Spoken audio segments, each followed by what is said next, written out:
What's going on? Nah, I can't do that.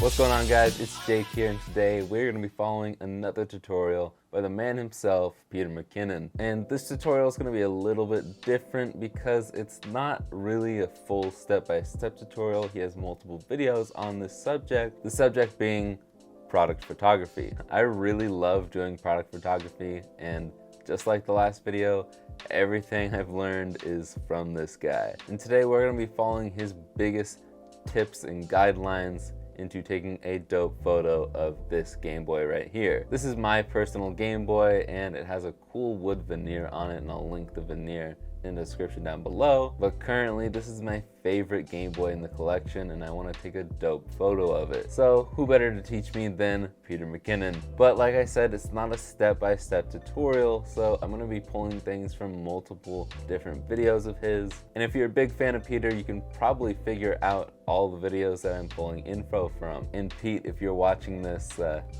you better get all of them right. I mean, they're your videos. But with that being said, let's just jump into it.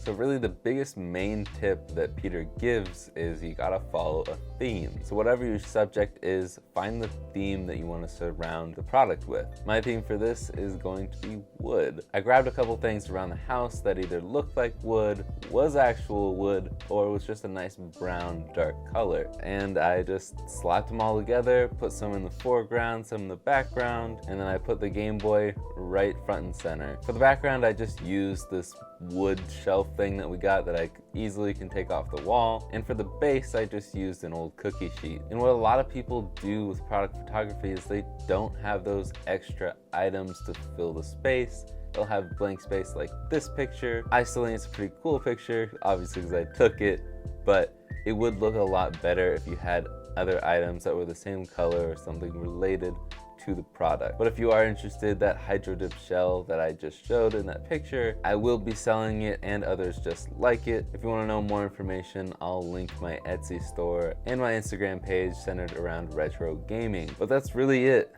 I threw it into Photoshop to get rid of some little dust particles, and then I put it into Lightroom to do a little tweaking, and this was the final image. So not a super in-depth tutorial because I don't want you to learn everything from me.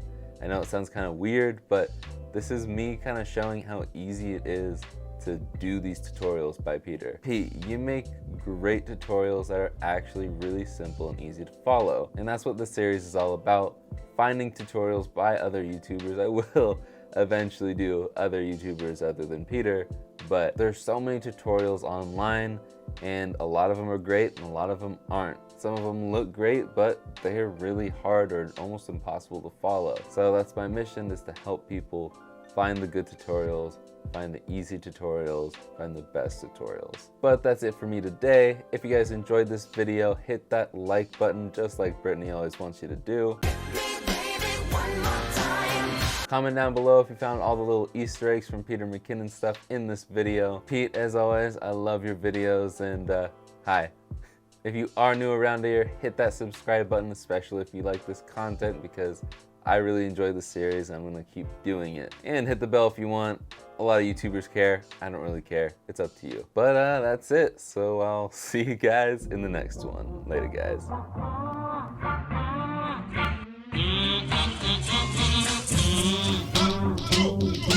Is Canon really gonna focus on Pete's face and not mine?